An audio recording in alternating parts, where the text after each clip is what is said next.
You wouldn't understand corporate culture. Veronica delivered the line with that particular brand of condescension she'd perfected over our 15 years of marriage. Her manicured fingers traced the rim of her wine glass as she spoke, eyes focused somewhere beyond my shoulder rather than meeting my gaze directly. The dismissal hung in the air between us like expensive perfume, cloying and impossible to ignore. I smiled, not the warm, understanding smile of a supportive husband, not the forced grin of someone pretending everything was fine. This was something else entirely, the quiet satisfaction of a man who understood far more than he revealed and planned much further than she suspected. "You're probably right," I said, cutting into my steak with deliberate precision. "All those late-night strategy sessions with Richard Strauss must involve concepts way above my blue-collar comprehension." The fork paused halfway to her mouth, just for a second, but I caught it. After 2 decades in the electrical contracting business, you learn to notice when circuits don't flow the way they should. My name is Thomas Ashford, and I built the largest electrical contracting company in the tri-state area from nothing but determination and a willingness to crawl through spaces other people wouldn't touch. Ashford Electric employs 300 people, maintains contracts with every major construction firm within 200 miles, and generates enough revenue to keep my wife in designer suits and our daughters in private school. But according to Veronica, none of that qualified me to understand the sophisticated dynamics of her corporate world. "Richard is a respected executive," she said, recovering her composure with practiced ease. "The quarterly planning sessions run late because we're managing complex portfolios across multiple markets. The level of strategic thinking required is probably fascinating," I interrupted gently. "Tell me more about Richard's approach to portfolio management. I'm always interested in learning new strategies." Her corporate speak faltered.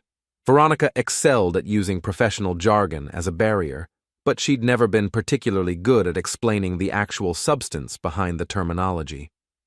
After 6 years climbing the ladder at Hartwell Industries, she could deploy buzzwords with surgical precision, yet somehow never managed to articulate what her department actually produced. "You're being sarcastic," she said. "Not at all. I'm genuinely curious about your work. For instance, what specific markets are you targeting in these quarterly sessions? Are we talking domestic expansion, international ventures, or perhaps something more specialized?" The questions weren't random. Over the past 3 months, I'd done considerable research into Hartwell Industries and their executive structure. Richard Strauss held the title of Senior Vice President of Strategic Development, but his actual responsibilities remained deliberately vague across all company literature. His background included stints at several firms where he'd left under circumstances that human resources departments preferred not to discuss. Professional networks revealed interesting patterns when you knew where to look. Harassment settlements sealed under non-disclosure agreements, promising careers that derailed after brief interactions with Richard's mentorship. A trail of damage that corporate culture had taught companies to bury quietly rather than address directly. "The specifics are confidential," Veronica said. "Client privacy requirements prevent me from discussing details." Of course, professional discretion is important in any business. I'd learned patience from 20 years of troubleshooting electrical systems. Complex problems required methodical approaches.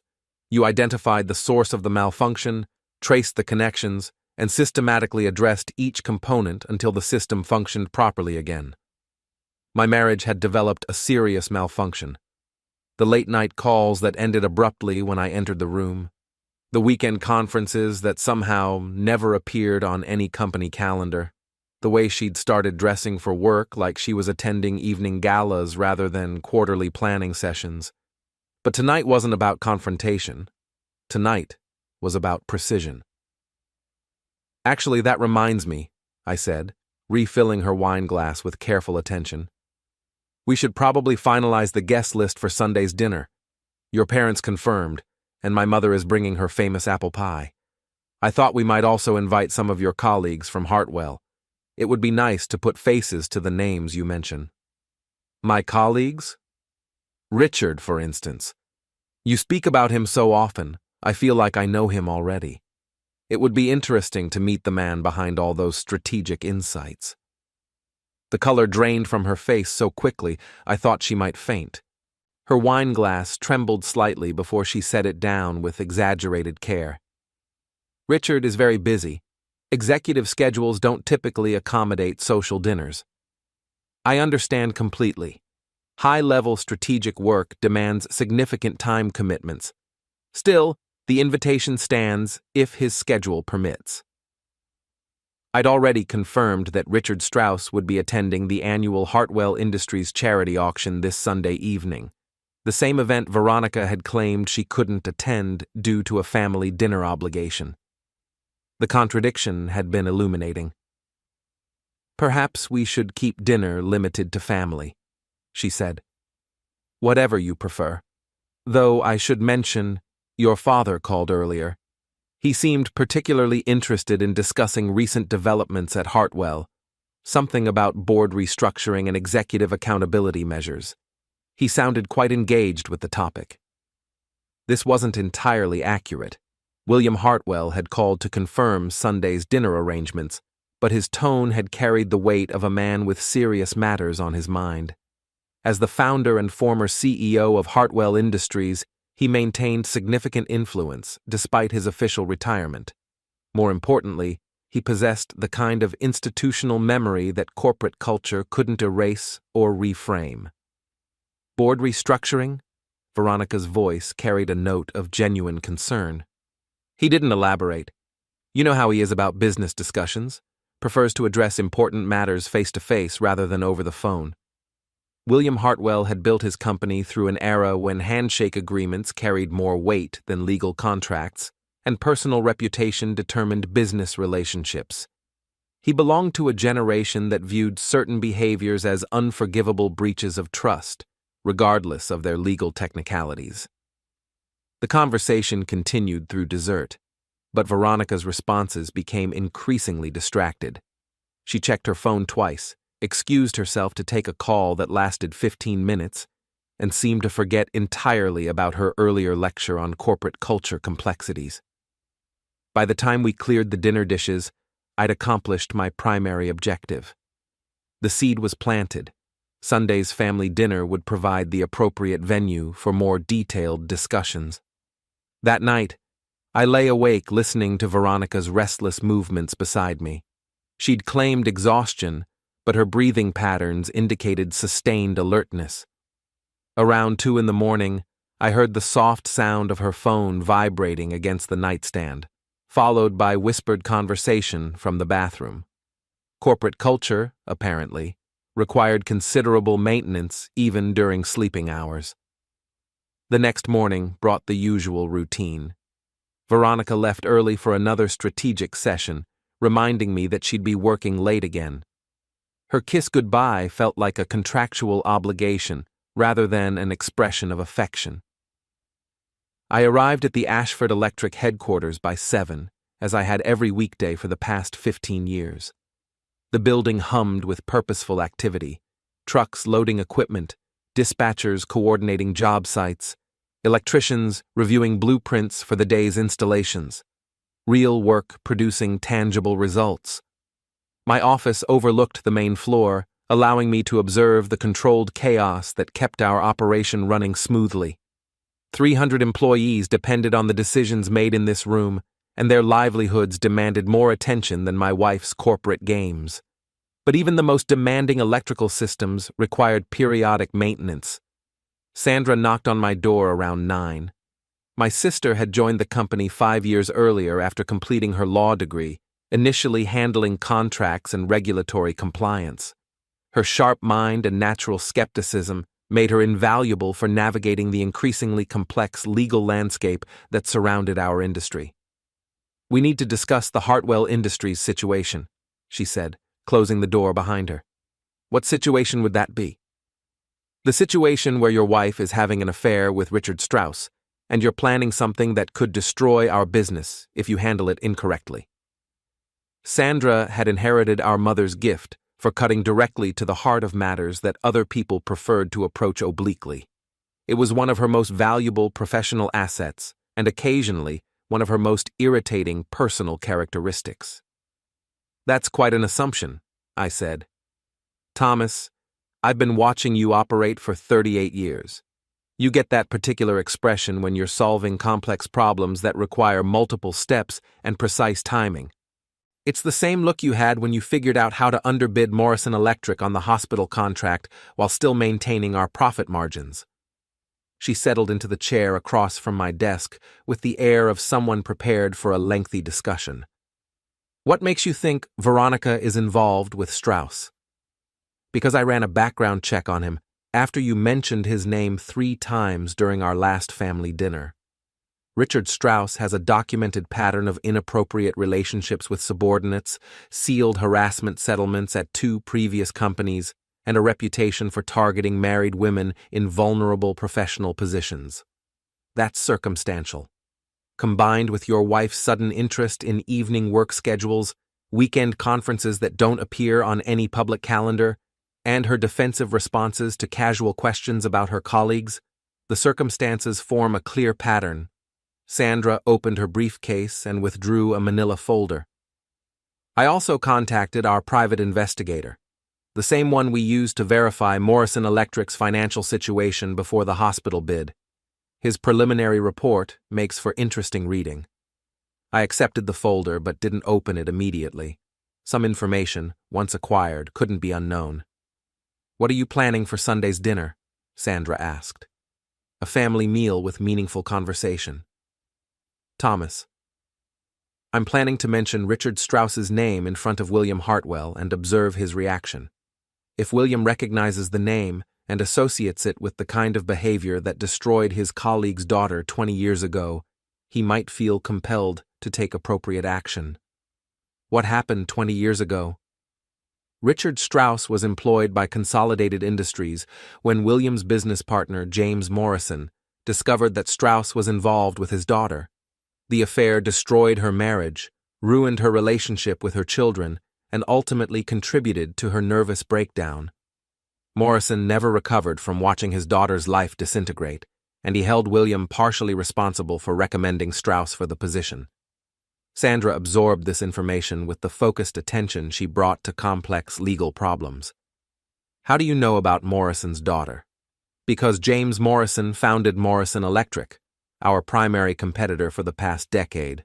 Before he passed away last year, we had several conversations about the electrical contracting business, industry changes, and the importance of personal integrity in professional relationships. He was quite specific about certain individuals who should never be trusted with positions of authority." "And you think William Hartwell will remember this connection?" "William Hartwell has the kind of memory that built successful businesses before corporate culture learned to obscure accountability through legal technicalities. If he recognizes Richard Strauss as the man who destroyed his business partner's family, his response will be swift and decisive." Sandra opened the folder and reviewed several pages of documentation. "According to our investigator, Veronica and Strauss have been meeting regularly for the past 4 months. Hotel receipts, restaurant charges, weekend trips that correspond with her supposed business conferences. The evidence is comprehensive." "I assumed as much. What's your ultimate objective? Public humiliation, divorce proceedings, financial revenge?" "I want them to lose everything that matters to them: professional reputation, social standing, financial security, family relationships. I want them to experience the complete destruction of the life they've been building through lies and betrayal. Without breaking any laws or exposing our business to legal liability?" "Precisely." Sandra closed the folder and leaned back in her chair. "Then Sunday's dinner is an excellent starting point, but you'll need to be prepared for the consequences. Once William Hartwell takes action, the situation will escalate quickly. Veronica will realize that her corporate culture expertise doesn't include strategies for managing this kind of professional crisis. I'm counting on it." The rest of the week passed with careful preparation. I confirmed Sunday's dinner arrangements, ensured that William and Margaret Hartwell would arrive early enough for private conversation, and arranged for my mother to bring her famous apple pie, along with her equally famous talent for asking pointed questions at precisely the right moments. Veronica's behavior became increasingly erratic as Sunday approached. She made 3 separate attempts to cancel the dinner, citing sudden work emergencies that required her immediate attention. When I gently insisted that family obligations took precedence over corporate demands, her responses carried a note of genuine panic. Friday evening brought another late-night phone conversation from the bathroom, followed by an unusual request that we consider postponing the dinner until the following weekend. "Your parents are looking forward to seeing the girls," I said, "and my mother has been planning her menu for days. It seems unfair to disappoint everyone because of work scheduling conflicts." "You don't understand the pressure I'm under right now. The quarterly reviews are more demanding than usual, and Richard has been pushing everyone to exceed their performance metrics. Richard certainly seems to demand a lot from his team. Perhaps Sunday's dinner will provide an opportunity to discuss work-life balance with your father. He might have some insights about managing executive expectations based on his own experience building Hartwell Industries."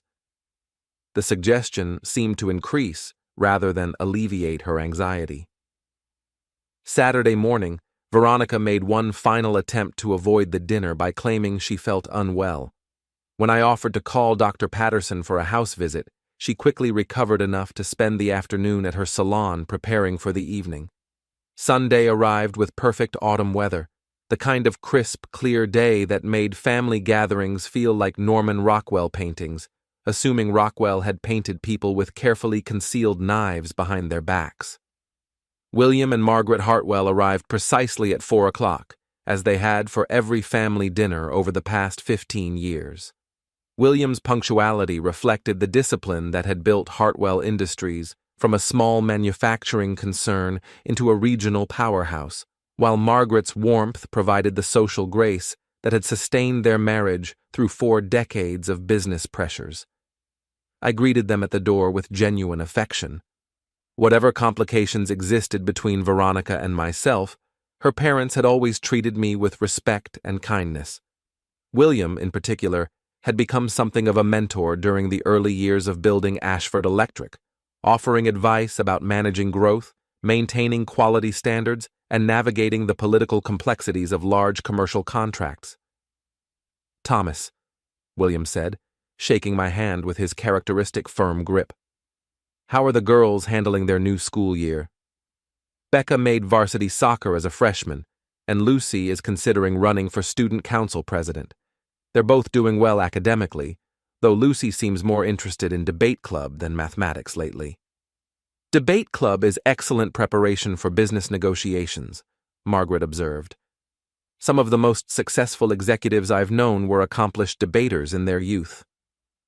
We settled in the living room with drinks while waiting for my mother to arrive and for Veronica to finish her preparations upstairs.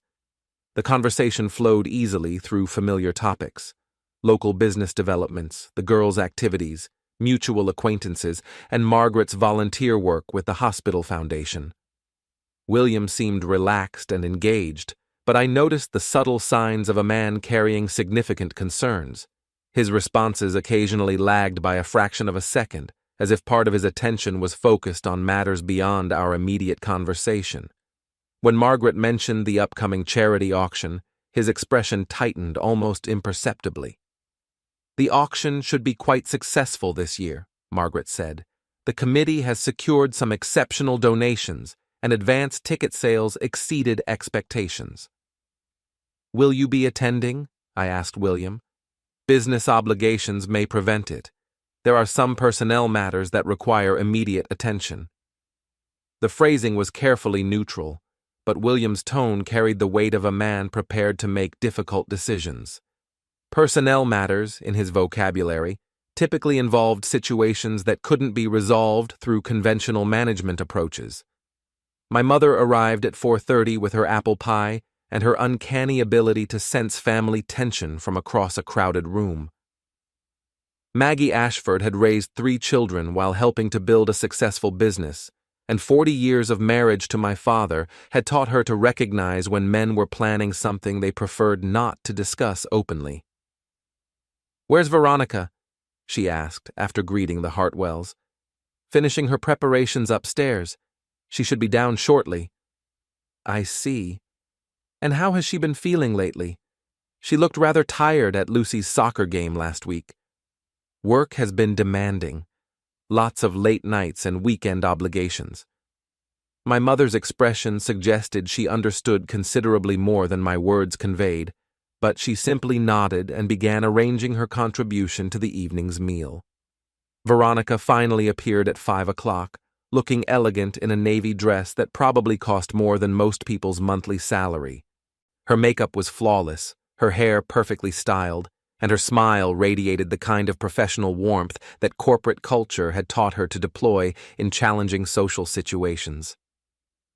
"William, Margaret, so wonderful to see you," she said, embracing her parents with apparent enthusiasm.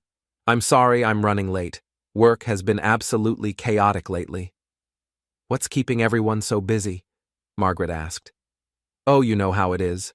Quarterly planning sessions, strategic reviews, performance evaluations. Richard has been pushing the entire executive team to exceed our targets for the fiscal year." The name dropped into conversation exactly as I'd hoped it would. William's reaction was subtle but unmistakable. A slight stiffening of his posture, a momentary pause in his breathing, and a sharpening of his attention that suggested the name carried significant meaning. "Richard?" he asked, his voice carefully neutral. "Richard Strauss, my supervisor. He's the Senior Vice President of Strategic Development. Brilliant man, really. His approach to market analysis and portfolio optimization has transformed our entire department's performance metrics." William set down his drink with deliberate precision. "Richard Strauss," he repeated slowly, as if testing the words for accuracy. "Do you know him?" Veronica asked, apparently oblivious to the change in her father's demeanor. "I may have encountered that name in a professional context some years ago." "What's his background?" "Extensive experience in strategic development across multiple industries. He joined Hartwell about 18 months ago after successful tenures at Consolidated Industries and Meridian Corporation. His expertise in complex portfolio management has been invaluable for our expansion initiatives." Each word seemed to deepen William's concern. I watched his face transform through a sequence of recognition, calculation, and cold fury that spanned perhaps 10 seconds, but felt like an eternity. "Consolidated Industries," he said finally. "Yes, I remember now." The room fell silent, except for the soft sounds of my mother arranging dinner preparations in the kitchen. Margaret looked confused by her husband's sudden intensity, while Veronica seemed to realize that she'd somehow stepped into dangerous territory without understanding how or why. "Is there a problem?" Veronica asked. William stood up slowly, his movements carrying the controlled precision of a man who had made a significant decision. "If you'll excuse me for a moment, I need to make a phone call." He walked toward my study with the purposeful stride of someone who had identified a problem that required immediate correction. The door closed behind him with a soft click that somehow felt like the sound of careers ending and reputations crumbling. "What was that about?" Margaret asked. "I'm not sure," Veronica said, but her voice carried a note of genuine fear. Through the closed door, I could hear the murmur of William's voice, though the specific words remained indistinct. The call lasted approximately 5 minutes, during which the living room maintained an uncomfortable silence, broken only by Margaret's attempts at casual conversation. When William returned, his expression had settled into the kind of professional calm that suggested important matters had been set in motion. "Everything all right, dear?"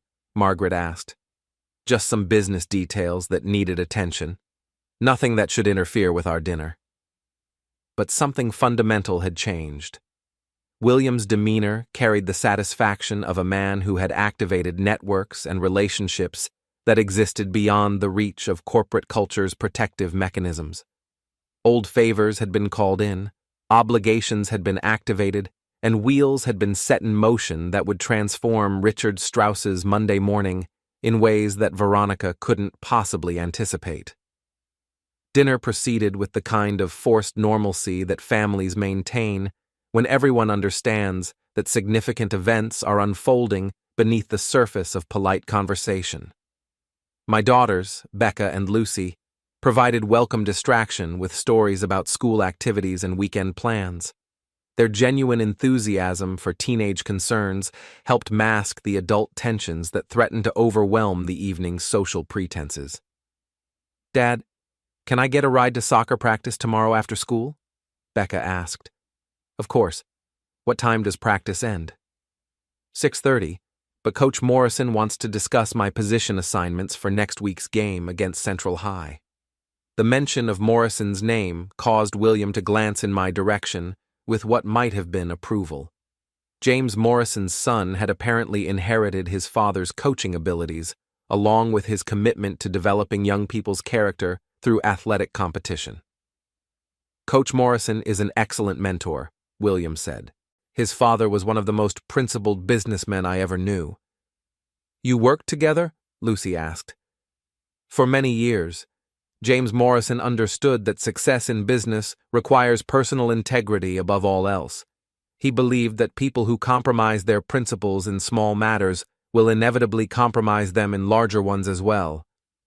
The observation was directed toward the table in general, but I noticed that William's eyes lingered on Veronica as he spoke. She seemed to understand that the comment carried meaning beyond its surface content, though she couldn't possibly grasp the full implications of her father's words. "What happened to Mr. Morrison?" Becca asked.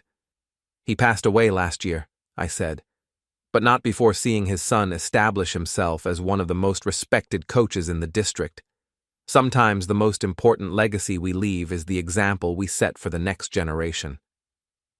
The conversation continued through dessert, but I could see that Veronica's attention was focused on matters beyond our dinner table.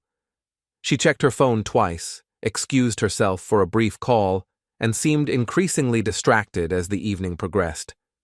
Around 9 o'clock, the Hartwells prepared to leave. William shook my hand with particular firmness, and his expression suggested that he understood considerably more about the evening's true purpose than he'd revealed during dinner. "Thank you for a lovely evening," Margaret said, embracing Veronica with maternal affection. "I hope work becomes less stressful for you soon." "I'm sure everything will work out," William added, his tone carrying multiple layers of meaning.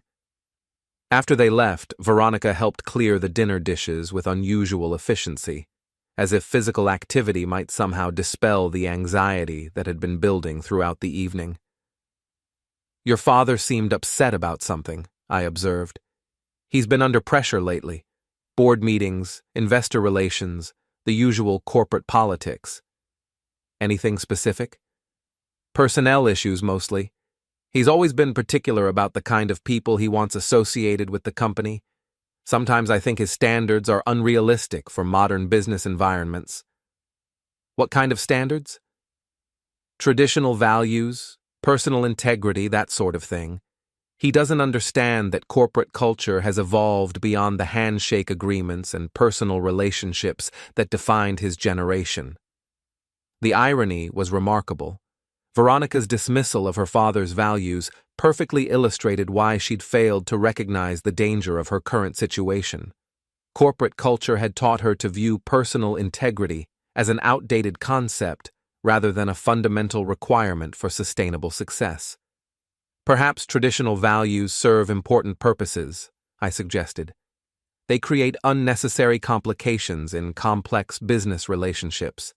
Modern executives need flexibility to navigate situations that don't fit into simple moral categories."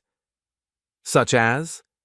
"Strategic partnerships that require discretion, confidential negotiations that can't be discussed openly, professional relationships that extend beyond conventional boundaries." She was describing her affair with Richard Strauss in terms that made it sound like a sophisticated business strategy rather than a betrayal of her marriage and family. The rationalization was impressive in its complexity and disturbing in its implications. "I see," I said, "and Richard Strauss exemplifies this modern approach to business relationships.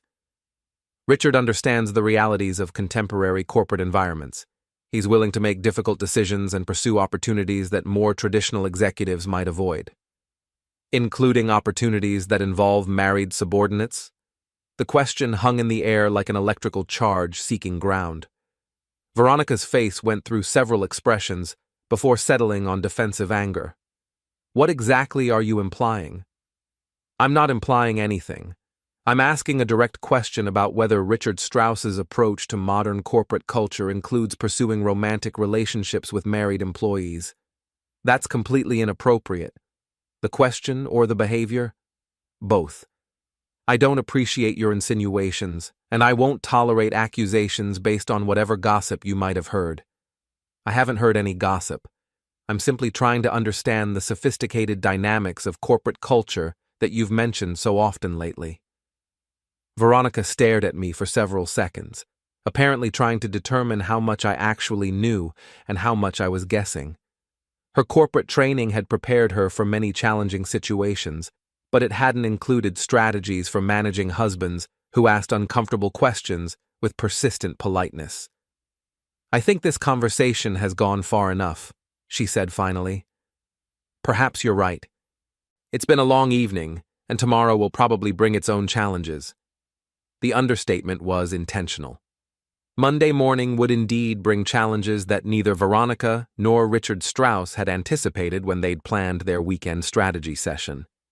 That night, I lay awake listening to Veronica's restless movements and whispered phone conversations from the bathroom.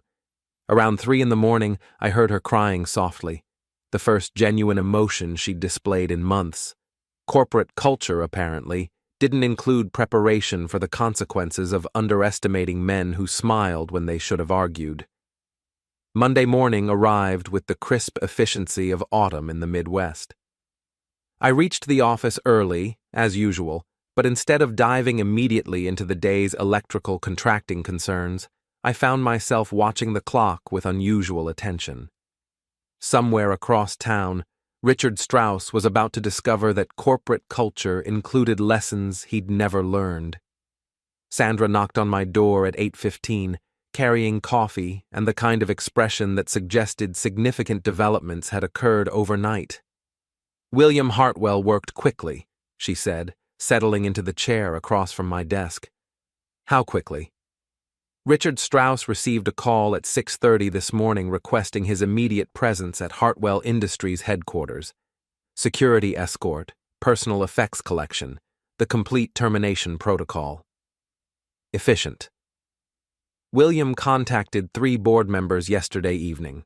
Apparently, they'd been documenting concerns about Strauss's behavior for several months, but lacked the political support necessary to take action. Your dinner conversation provided the catalyst they needed. Sandra opened her briefcase and withdrew a folder containing what appeared to be official documentation. Our investigator maintained surveillance through the weekend. Strauss and Veronica spent Saturday night at the Riverside Hotel, the same location they've used for their previous encounters. Sunday afternoon, while you were hosting family dinner, they met at his apartment to coordinate their response to what they perceived as increasing scrutiny of their relationship. They're planning a response. They were planning a response. Past tense. Current circumstances have probably altered their strategic thinking considerably. I accepted the folder and reviewed the photographs and documentation it contained. The evidence was comprehensive and undeniably damaging. Hotel receipts, restaurant charges, surveillance images that captured intimate moments between my wife and her supervisor. What's Veronica's likely reaction when she learns about Strauss's termination? Panic, followed by attempts to minimize her involvement and distance herself from the relationship. She'll probably claim that Strauss pursued her inappropriately and that she was attempting to manage a difficult professional situation. And if that approach fails? desperation. She'll realize that her corporate culture expertise doesn't include strategies for managing this kind of crisis. The phone rang at 8:45. Veronica's voice carried a note of barely controlled hysteria. "Thomas, I need to talk to you. Something terrible has happened at work." "What kind of something?" "Richard was terminated this morning. Security escorted him out of the building before most people arrived. No explanation, no advance warning, just immediate termination for undisclosed policy violations." "That sounds serious. Do you know what kind of policy violations?" "Nobody knows anything. Human Resources won't discuss the details, and the executive committee issued a statement about maintaining professional standards without providing any specifics." Her voice cracked slightly on the word specifics, suggesting that she understood more about the situation than she was willing to admit. "I'm sure the company had valid reasons for their decision," I said. "You don't understand. This affects everyone in our department. If Richard violated some policy, we might all be subject to review. My position could be in jeopardy." "Why would Richard's policy violations affect your position?" The question was deliberately naive, but it forced Veronica to confront the logical implications of her concern. If she had no inappropriate relationship with Strauss, his termination shouldn't threaten her job security. We worked closely together on several projects. If there were irregularities in his conduct, the review process might extend to his direct reports and collaborative partners. "What kind of irregularities are you worried about?" "I don't know. That's what makes this so frightening. Without understanding the specific accusations, I can't prepare an appropriate response." The conversation continued for several minutes, but Veronica's explanations became increasingly incoherent as she struggled to rationalize her panic without revealing its true source. Finally, she claimed an urgent need to consult with colleagues and ended the call abruptly. Sandra had listened to my side of the conversation with the focused attention she brought to complex legal problems. "She's terrified," Sandra observed. "Appropriately so. Her corporate culture training didn't include preparation for situations where personal behavior has professional consequences." "What's your next move?" "Patience. Veronica and Strauss will make mistakes as they attempt to manage this crisis. Each mistake will provide additional opportunities to escalate the consequences of their choices."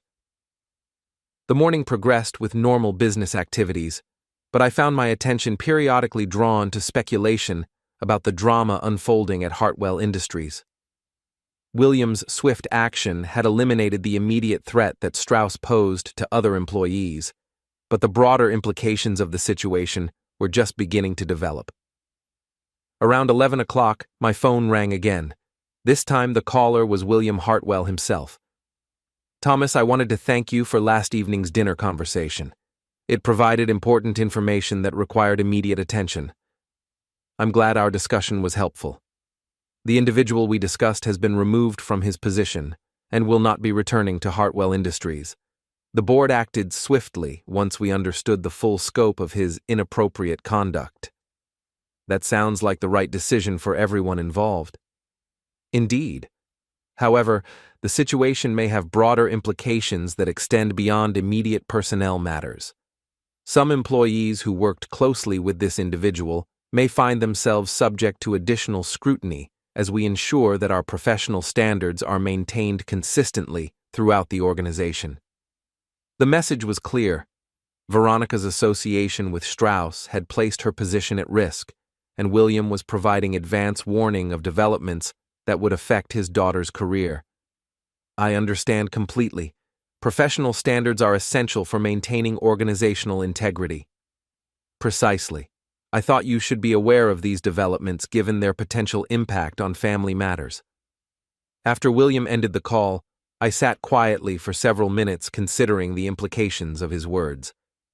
The situation was escalating exactly as I'd anticipated, but the pace of developments exceeded my expectations. Within 24 hours of Sunday's dinner, Richard Strauss had lost his position, and Veronica faced the prospect of professional review that could destroy her career. Corporate culture apparently moved very quickly when the right people made the right phone calls.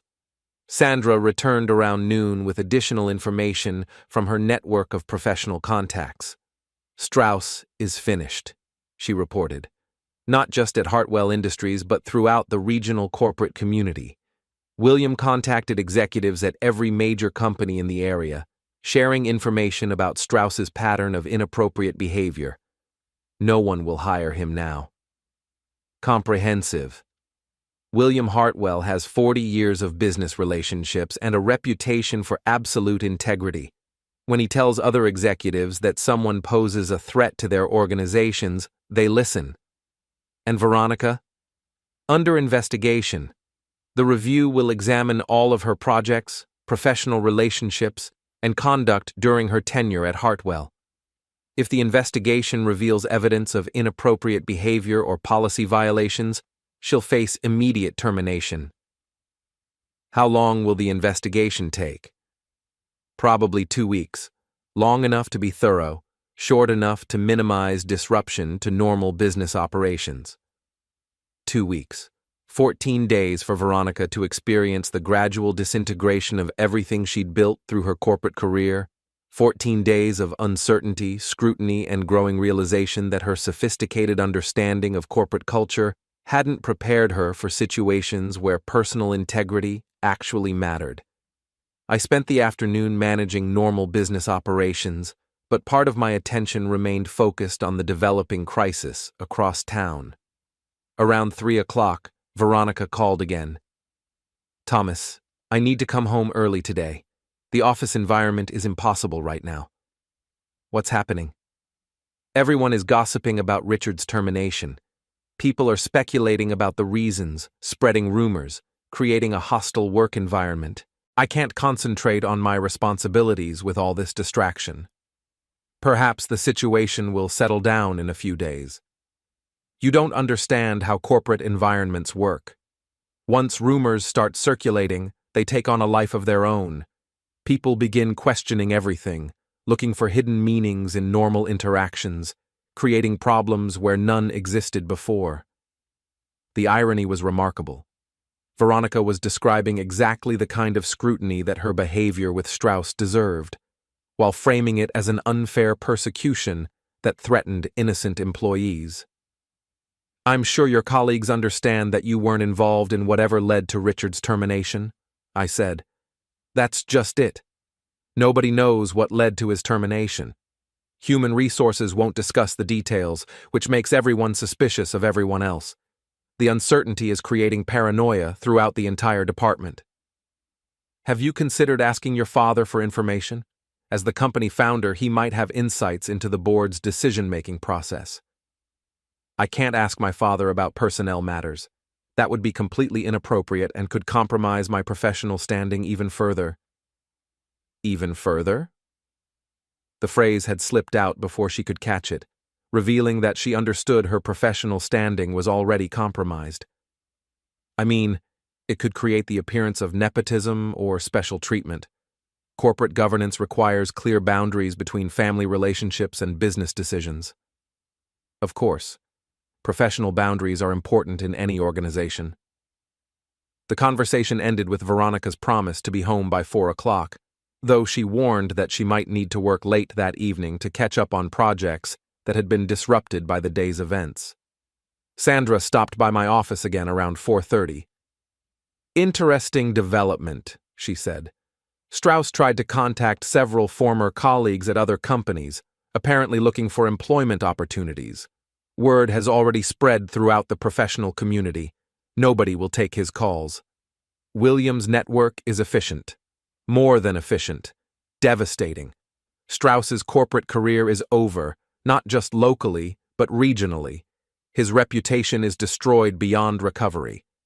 "And Veronica?" "Still under investigation, but the preliminary findings aren't encouraging. The review has uncovered evidence of extended lunch meetings, unexplained travel expenses, and personal use of company resources that coincide with her association with Strauss. Grounds for termination? Potentially. Hartwell Industries maintains strict policies about personal conduct and appropriate use of company assets. If the investigation confirms policy violations, termination would be inevitable. I drove home that evening with a sense of satisfaction that surprised me with its intensity. For months, I'd watched my marriage deteriorate while Veronica pursued her sophisticated corporate relationship with increasing boldness. Her dismissive attitude toward my concerns and her condescending lectures about corporate culture had been particularly galling. Now, corporate culture was teaching her lessons that she'd never learned in business school.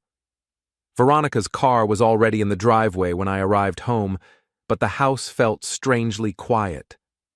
I found her in the kitchen, staring at her laptop screen with an expression of growing despair. "How was your afternoon?" I asked. "Terrible. The investigation is expanding to include everyone who worked closely with Richard. They're reviewing all of our projects, examining expense reports, questioning colleagues about professional relationships." "That sounds thorough. It's excessive. They're treating everyone like criminals instead of recognizing that we were simply doing our jobs under Richard's supervision." "What kind of questions are they asking?" "Inappropriate questions about personal interactions, social activities, travel arrangements. They're looking for problems that don't exist. Or problems that do exist but were previously overlooked." Veronica looked up from her laptop with an expression of genuine fear. "What do you mean by that?" "I mean that thorough investigations sometimes uncover issues that weren't apparent during normal business operations. If the review is as comprehensive as you describe, they'll probably examine every aspect of professional conduct during Richard's tenure." "You sound like you think they'll find something wrong." "I think they'll find whatever actually happened. If everyone maintained appropriate professional boundaries and followed company policies, the investigation will confirm that fact.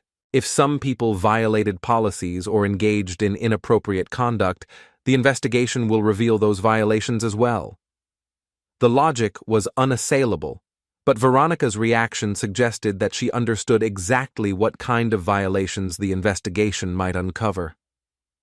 "I need to prepare for tomorrow's interview with Human Resources," she said finally. "Interview. All of Richard's direct reports are being interviewed as part of the investigation. I need to review my projects and prepare explanations for any questions they might ask about my professional relationship with him." That sounds like a reasonable approach. Honesty is usually the best strategy in these situations. Honesty? Complete transparency about your professional interactions with Richard. If you have nothing to hide, honesty should be straightforward. Veronica stared at me for several seconds, apparently trying to determine whether my suggestion was naive or threatening. "Of course I have nothing to hide," she said finally. "My relationship with Richard was entirely professional." Then the interview should go smoothly. She spent the evening preparing for her interview, reviewing files and practicing responses to potential questions.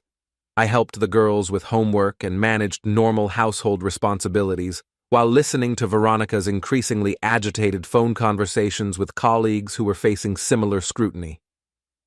Around 10 o'clock, she received a call that seemed to increase her anxiety considerably. The conversation was brief, but I heard enough to understand that additional evidence had been uncovered that would be addressed during tomorrow's interviews. "Problems?" I asked when she ended the call. "They found some irregularities in expense reports that need clarification." "What kind of irregularities?"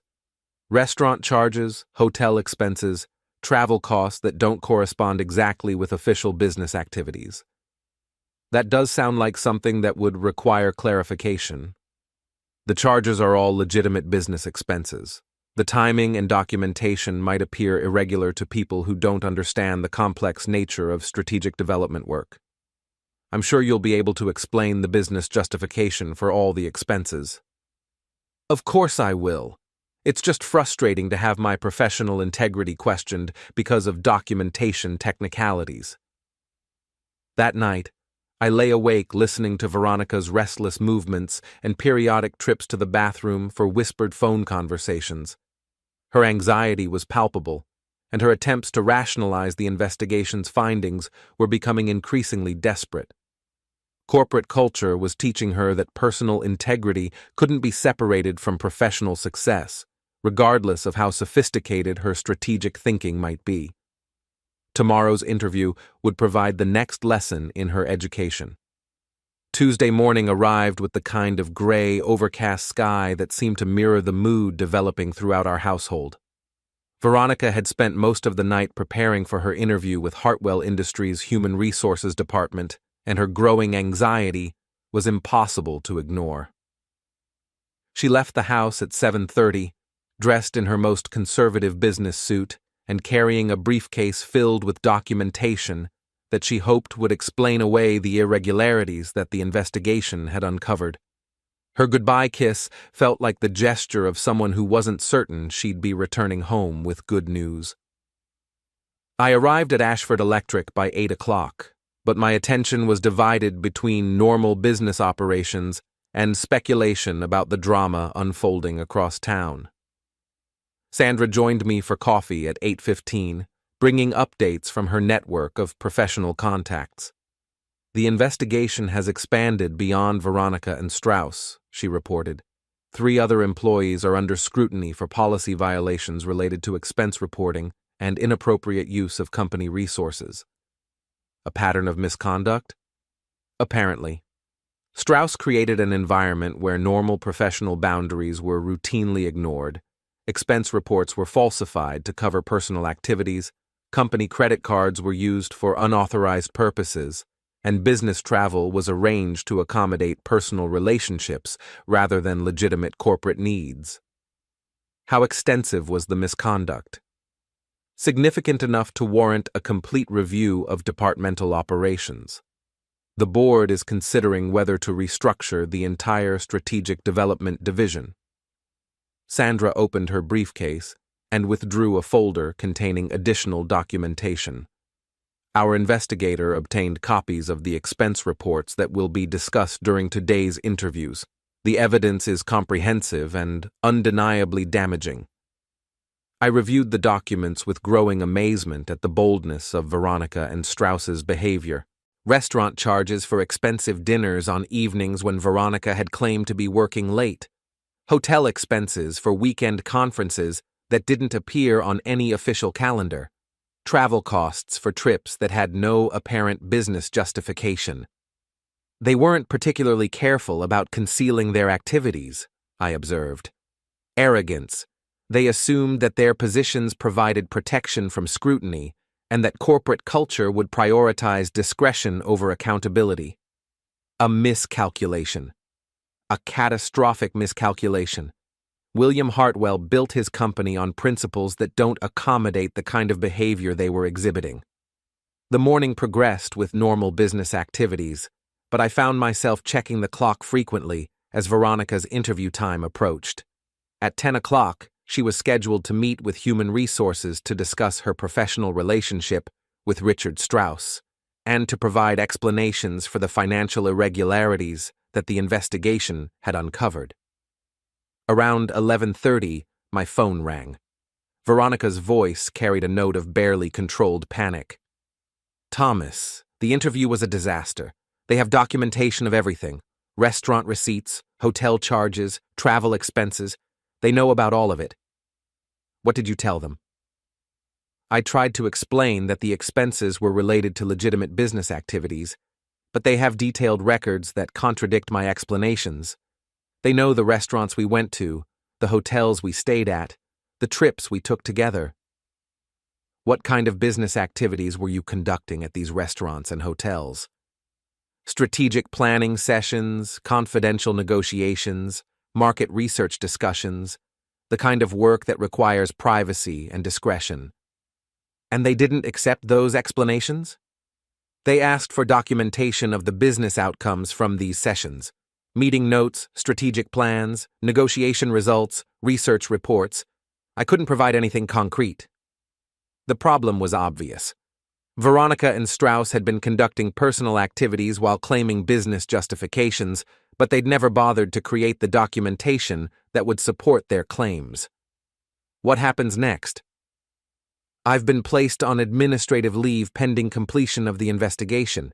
They want to review all of my projects and professional activities during the past 6 months." "How long will that take?" They said the review would be completed within a week. If they find evidence of policy violations or misconduct, I'll face immediate termination. And if they don't find evidence of violations, then I'll be reinstated with a formal reprimand and additional oversight of my future activities.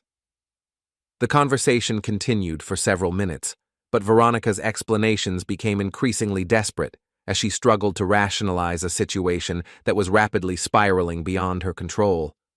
Finally, she claimed an urgent need to consult with an attorney and ended the call abruptly.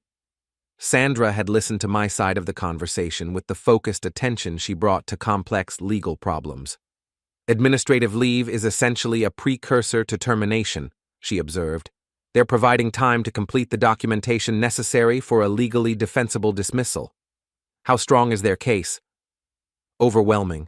The expense report violations alone would justify termination, and that's before considering the broader pattern of inappropriate conduct. What about Strauss? Completely destroyed. Word has spread throughout the regional business community that he was terminated for cause from Hartwell Industries. His reputation is beyond recovery. I spent the afternoon managing normal business operations, but part of my attention remained focused on the developing crisis that was consuming my wife's career. Around 3 o'clock, Veronica called again. "Thomas, I need to discuss something important with you. Can you come home early?" "What kind of something?" "I'd rather not discuss it over the phone. It's about our family's financial situation and how recent developments might affect our long-term security." The phrasing suggested that she was beginning to understand the broader implications of her situation. Loss of her position at Hartwell Industries would eliminate nearly half of our household income and destroy her prospects for similar employment elsewhere. I arrived home at 4 o'clock to find Veronica pacing in the living room with the restless energy of someone confronting the collapse of carefully constructed plans. Her professional composure had cracked, revealing genuine fear about her future. "We need to discuss our options," she said without preamble. "What options are those?" "Financial planning, legal strategies, damage control measures. If I lose my position at Hartwell, we'll need to adjust our lifestyle and consider alternative income sources." "Such as?" "I could look for positions with other companies, though the current situation makes that challenging. Or I could consider consulting work, freelance projects, perhaps starting my own strategic development firm." The suggestions revealed how completely she'd failed to understand the implications of her situation. No reputable company would hire an executive who'd been terminated for cause from Hartwell Industries, and consulting work required a professional reputation that she'd systematically destroyed. "Have you discussed these options with potential employers or clients?" I asked. "Not yet. I wanted to talk with you first about our financial priorities and family obligations." "That's thoughtful. What kind of positions are you considering?" "Senior management roles with regional corporations, strategic development consulting for mid-sized companies, perhaps business development opportunities with firms that need expertise in market analysis and portfolio optimization." Each suggestion was more unrealistic than the last. Veronica was describing career opportunities that required exactly the kind of professional reputation and personal integrity that she'd compromised through her relationship with Strauss. "Those sound like excellent opportunities for someone with the right qualifications and references," I said. "What do you mean by that?" "I mean that senior management positions typically require impeccable professional references, and consulting work depends on reputation and credibility within the business community." "Are you suggesting that I won't be able to find appropriate employment?" "I'm suggesting that your recent experiences at Hartwell Industries might affect how potential employers evaluate your qualifications." Veronica stared at me for several seconds, apparently beginning to understand that her corporate culture expertise wouldn't protect her from the consequences of her choices. "The situation at Hartwell is based on misunderstandings and policy technicalities," she said finally. Once I have an opportunity to explain the circumstances to potential employers, they'll recognize that I was caught in an unfair situation. What circumstances would those be? Richard pursued me inappropriately, creating a hostile work environment that I was trying to manage professionally. The expense report irregularities resulted from his pressure to participate in business activities that I didn't fully understand were inappropriate. The explanation was remarkable in its creativity and disturbing in its dishonesty. Veronica was attempting to reframe her willing participation in an extramarital affair as victimization by an aggressive supervisor. That's an interesting perspective, I said. Do you have documentation that supports your account of Richard's inappropriate behavior? Documentation? Emails, text messages, witness statements, formal complaints to human resources, the kind of evidence that would substantiate your claims about hostile work environment and professional coercion. The relationship was subtle. Richard was careful not to create obvious evidence of his inappropriate conduct. But you participated in expensive dinners, hotel stays, and business trips with him over a period of several months. That seems like extensive participation for someone who was being coerced. I was trying to manage a difficult professional situation while maintaining my career prospects. Sometimes that requires accepting circumstances that aren't ideal, such as having an affair with your married supervisor. The question hung in the air like an electrical charge seeking ground. Veronica's face went through several expressions before settling on defensive anger. I was not having an affair. My relationship with Richard was entirely professional, despite his attempts to make it something more. The hotel receipts suggest otherwise. What hotel receipts? The documentation that Hartwell's investigation uncovered. Receipts for hotel rooms that you and Richard shared during supposed business trips. How do you know about hotel receipts? Because I've been investigating your relationship with Richard Strauss for the past 3 months. I know about the restaurants, the hotels, the weekend trips, and the expense report falsifications. I know everything. Veronica stared at me with an expression of complete shock, as if the possibility that her husband might investigate her suspicious behavior had never occurred to her. You've been spying on me? I've been trying to understand why my wife was spending so much time with her supervisor and why she'd become so defensive about her work schedule. The investigation confirmed what I already suspected. What you suspected? That you were having an affair with Richard Strauss and using company resources to finance your relationship. That's completely false. The evidence suggests otherwise. Hotel receipts, restaurant charges, travel expenses, surveillance photographs. The documentation is comprehensive. I retrieved Sandra's folder from my briefcase and placed it on the coffee table between us. Veronica stared at the folder as if it contained explosives. What is that? Proof of your relationship with Richard Strauss. Everything that Hartwell's investigation discovered, plus additional evidence that my investigator collected. You hired an investigator. I hired a professional to document your activities and provide evidence that could be used in legal proceedings if necessary.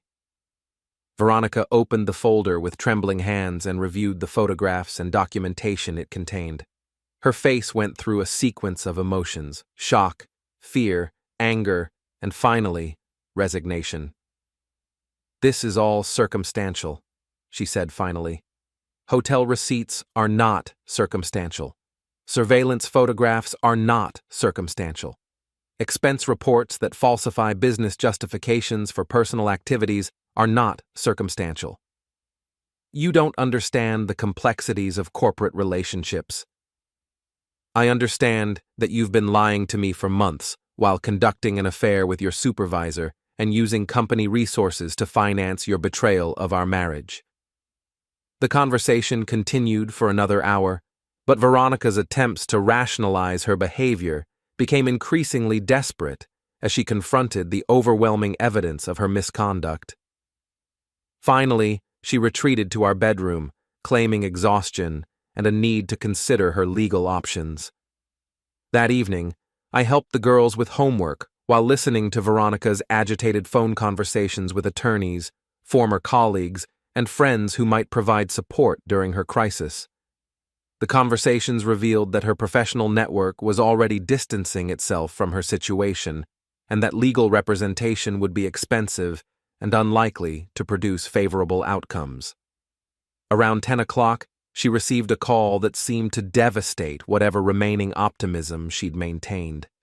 The conversation was brief, but I heard enough to understand that additional evidence had been uncovered that would be presented during the final phase of Hartwell's investigation. "More problems?" I asked when she ended the call. "They found Richard's personal credit card records, charges that match the dates and locations of our business meetings. That sounds like corroborating evidence.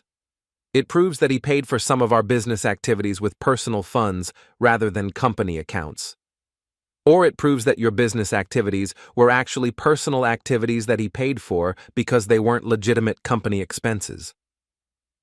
Veronica stared at me with growing realization that her situation was beyond salvage through rationalization or legal maneuvering. "What do you want from me?" she asked finally.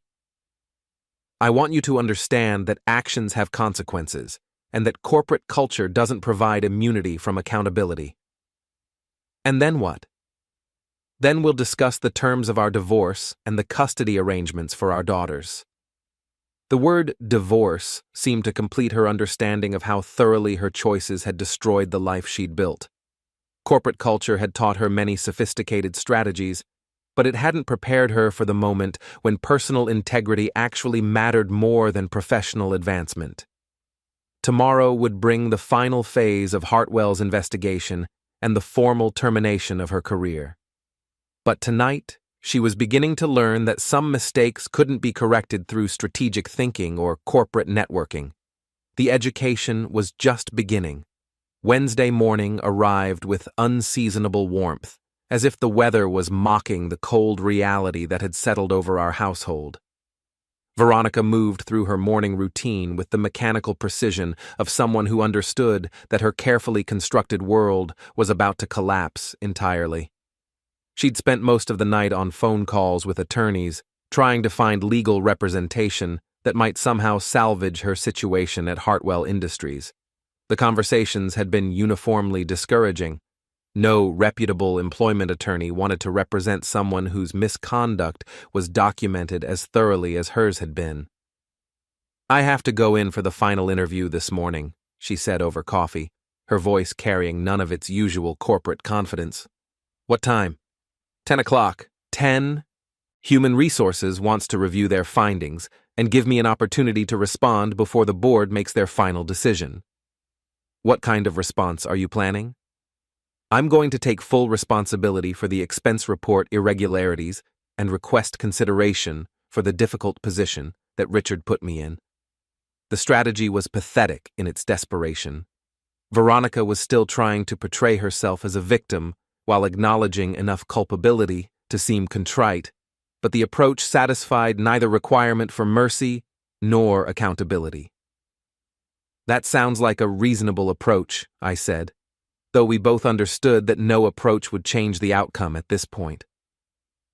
After she left, I called Sandra to discuss the final phase of our own investigation. While Hartwell Industries was documenting Veronica's professional misconduct, we needed to prepare for the legal proceedings that would follow her inevitable termination. "Everything is ready," Sandra reported. "Divorce papers, custody petitions, financial disclosure requirements. We can file as soon as Hartwell makes their announcement." "What about the property settlement?" "Complicated by her employment situation. If she's terminated for cause, she'll lose her severance package and her stock options. That reduces the marital assets subject to division, but it also eliminates her ability to contribute to ongoing household expenses." "And custody?" "Strong case for primary custody based on her demonstrated pattern of deception and poor judgment. The affair, the expense report fraud, and the general instability of her situation all support our position."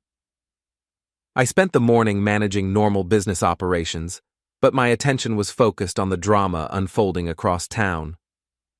At 10 o'clock, Veronica was sitting in a conference room at Hartwell Industries, listening to a detailed recitation of her professional failures and personal betrayals. The call came at 11:15. Veronica's voice was barely recognizable through her tears. They terminated me. Immediate dismissal for policy violations and misconduct. Security escorted me out of the building. I'm sorry to hear that. No severance, no references, no stock options. They're also considering legal action to recover the fraudulent expense reimbursements. How much money are we talking about? Nearly $15,000 over 6 months. Restaurant bills, hotel charges, travel costs that they're claiming were personal rather than business expenses. Will you be able to repay that amount? With what? I just lost my job, and no one else will hire me after this. My career is over. The conversation continued for several minutes, but Veronica's explanations dissolved into incoherent sobbing as she confronted the complete destruction of her professional life. Finally, she claimed a need to drive somewhere quiet, to collect her thoughts, and ended the call abruptly. Sandra arrived at my office around noon with additional updates from her network of contacts. It's worse than we anticipated, she reported. Hartwell isn't just terminating her. They're making an example of her. The board issued a company-wide memo about professional conduct and appropriate use of corporate resources, using her case as a cautionary tale. Public humiliation, complete professional destruction. Every executive in the region will know exactly why she was terminated and what kind of conduct led to her dismissal. And Strauss? Completely ruined. Word has spread throughout the business community that he was terminated for cause and that his inappropriate conduct extended to multiple employees. He'll never work in corporate management again. Sandra opened her briefcase and withdrew the legal documents we'd prepared for this moment. Are you ready to proceed with the divorce filing? I reviewed the papers carefully, considering the finality of the step I was about to take. 15 years of marriage, 2 daughters, a shared history that had once included genuine affection and mutual respect. But those considerations paled beside the systematic betrayal that Veronica had chosen to pursue. File the papers this afternoon, I said. Custody arrangement? Primary custody with supervised visitation until she demonstrates stability and appropriate judgment. Property settlement? Fair division of assets, but no ongoing support given her misconduct and the circumstances of her termination. Sandra collected the signed documents and prepared to initiate the legal proceedings that would formalize the end of my marriage. One more thing, I said. I want to ensure that the girls understand what's happening and why these decisions are necessary. Age-appropriate explanations? Honest explanations. They're old enough to understand that their mother made serious mistakes that have consequences for our entire family. That afternoon, I left the office early to be home when Becca and Lucy returned from school. They deserved to hear about the developing situation from me rather than discovering it through gossip or overheard conversations. I found them in the kitchen, working on homework and discussing their plans for the weekend soccer tournament. Their easy conversation and obvious happiness made the approaching discussion even more difficult, but they needed to understand the changes that were coming to our family. Girls, I need to talk with you about some important developments, I said, settling into a chair at the kitchen table. Is Mom okay? Lucy asked immediately. She seemed really upset this morning. Your mother is facing some serious problems at work that are going to affect our entire family. What kind of problems? Becca asked. She made some poor decisions about her professional relationships and her use of company resources. As a result, she lost her job today. The girls absorbed this information with the kind of serious attention that teenagers bring to genuinely important matters. Will she be able to find another job? Lucy asked. That's going to be very difficult. The circumstances of her termination will make it hard for other companies to consider hiring her. What does that mean for our family? Becca asked. It means that your mother and I are going to get divorced, and that you'll be living primarily with me while she works on rebuilding her life." The word divorced hung in the kitchen like smoke from an electrical fire. Acrid, unavoidable, and indicative of serious underlying problems. "Is it because of her job?" Lucy asked. "It's because of the choices she made that led to losing her job. Sometimes adults make decisions that have consequences for everyone they care about." The conversation continued for nearly an hour as the girls asked questions about custody arrangements, living situations, and how the divorce would affect their daily lives. Their questions were thoughtful and mature, revealing that they'd already sensed the growing tension between their parents. "Will we still be able to see Mom regularly?" Becca asked. "Yes, but those visits will be supervised until she demonstrates that she's made the changes necessary to be a positive influence in your lives." "What kind of changes?" Lucy asked. "Taking responsibility for her mistakes, making better decisions about relationships and professional conduct, and showing that she understands how her choices affected our family." Around 5 o'clock, Veronica returned home looking like someone who'd spent the day confronting the complete collapse of her carefully constructed life. Her professional composure was gone, replaced by the kind of raw desperation that comes from understanding that sophisticated strategies can't solve fundamental character problems. "The girls know about your termination and about the divorce," I said before she could speak. "You told them? They deserve to hear it from me rather than discovering it through gossip or legal documents. What did you tell them?" "The truth. That you made poor decisions that had serious consequences for our entire family." Veronica stared at me for several seconds, apparently trying to determine whether there was any possibility of salvaging the situation through negotiation or emotional appeals. "We need to discuss this rationally," she said finally. "There might be ways to work through these problems without destroying our family. Such as counseling, mediation, perhaps a trial separation that gives us time to address the underlying issues." "What underlying issues are those?" "Communication problems, different expectations about professional relationships, misunderstandings about appropriate boundaries." Even in the face of complete professional and personal collapse, Veronica was still trying to rationalize her behavior as a series of misunderstandings rather than deliberate choices. "The underlying issue is that you had an affair with your supervisor while using company resources to finance your relationship and lying to your family about your activities," I said. "That's an oversimplification of a complex situation. It's an accurate description of documented behavior that resulted in your termination and the end of our marriage." The conversation continued through dinner, but Veronica's attempts to negotiate alternative outcomes became increasingly desperate as she confronted the reality that her choices had eliminated most of her options. Around 8 o'clock, she received a call that seemed to complete her understanding of how thoroughly her situation had deteriorated. The conversation was brief, but I heard enough to understand that Richard Strauss had attempted to contact her and that his own situation had become even more desperate than hers. "Richard?"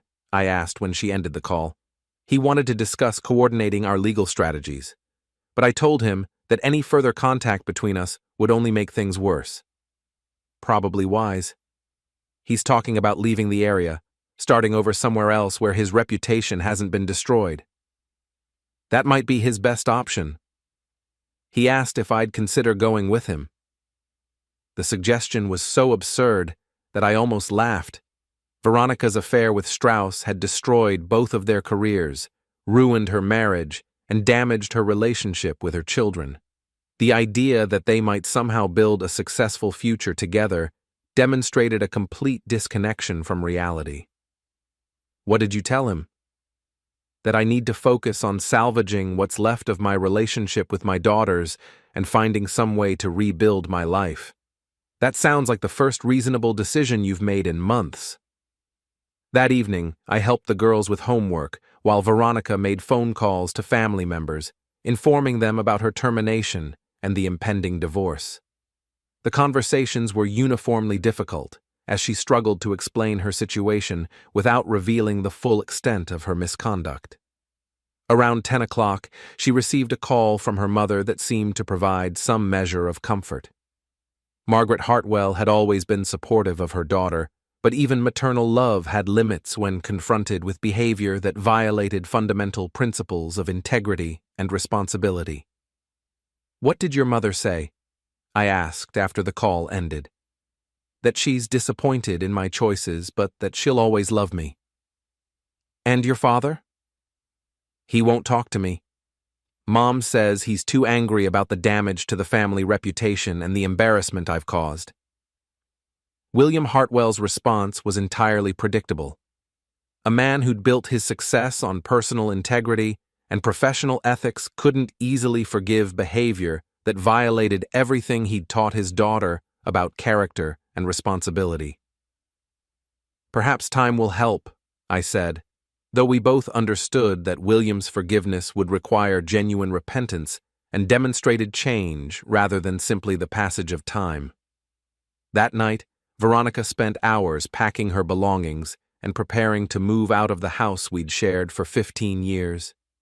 The legal separation agreement required her to find alternative housing, while the divorce proceedings continued, and her limited financial resources meant that her options were severely constrained. "Where will you go?" I asked as she filled boxes with clothes and personal items. "I found a small apartment across town. It's not much, but it's what I can afford until I figure out how to rebuild my career." "Have you had any promising conversations with potential employers?" "No one will return my calls. Word has spread throughout the business community about the circumstances of my termination." "What about consulting work or freelance projects?" Who would hire a consultant who was terminated for expense report fraud and inappropriate conduct? My professional reputation is destroyed. The conversation continued as she completed her packing, but her responses revealed that she was beginning to understand the long-term implications of her choices. Corporate culture had taught her many sophisticated strategies, but it hadn't prepared her for the consequences of fundamental character failures. By midnight, her belongings were loaded into her car, and she was ready to begin the next phase of her dramatically reduced circumstances. The woman who'd once lectured me about corporate culture complexities was now facing a future that included unemployment, professional ostracism, and estrangement from her family. "I'm sorry," she said as she prepared to leave. "For what specifically?" "For all of it. The affair, the lies, the damage to our family. I made terrible decisions that hurt everyone I care about." "Yes, you did." "Is there any possibility of forgiveness? Not now, but eventually?" "That depends on whether you learn from this experience and make the changes necessary to become someone worthy of forgiveness." "What kind of changes?" "Taking complete responsibility for your choices without rationalization or blame shifting. Demonstrating genuine remorse through actions rather than words. Rebuilding your character through consistent ethical behavior over an extended period." "How long would that take?" "Years, maybe decades. The kind of fundamental change required to rebuild trust after this level of betrayal doesn't happen quickly."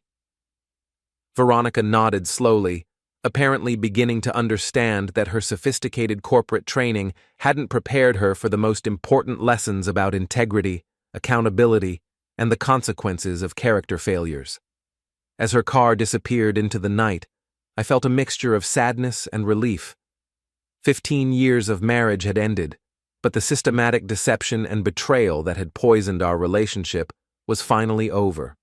Corporate culture had taught Veronica many things, but it had failed to teach her the most important lesson of all, that personal integrity couldn't be separated from professional success, and that some mistakes destroyed everything you'd built, regardless of how sophisticated your strategic thinking might be. The education was complete, but the consequences would last for years.